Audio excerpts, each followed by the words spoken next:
কিন্তু তাদেরকে মুসলিম ঘোষণা বাস্তবায়ন করা হয় নাই।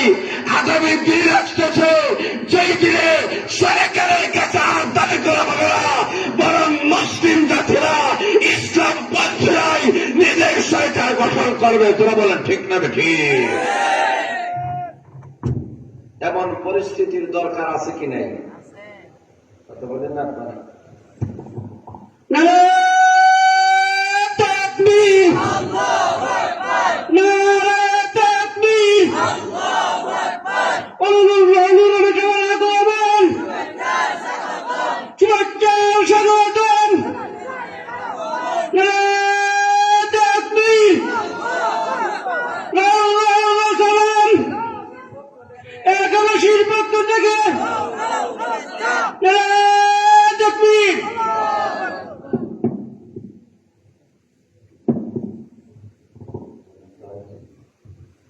এখনো সময় লক্ষ্য করে দেখেন, আমি আপনাদের সামনে যে কথাটা বলতে চাই, এই কোরআন থেকে মহান আল্লাহ রাব্বুল আলামিন আন্তর্জাতিক একটা কিতাব হিসেবে আল্লাহ পাঠিয়েছেন।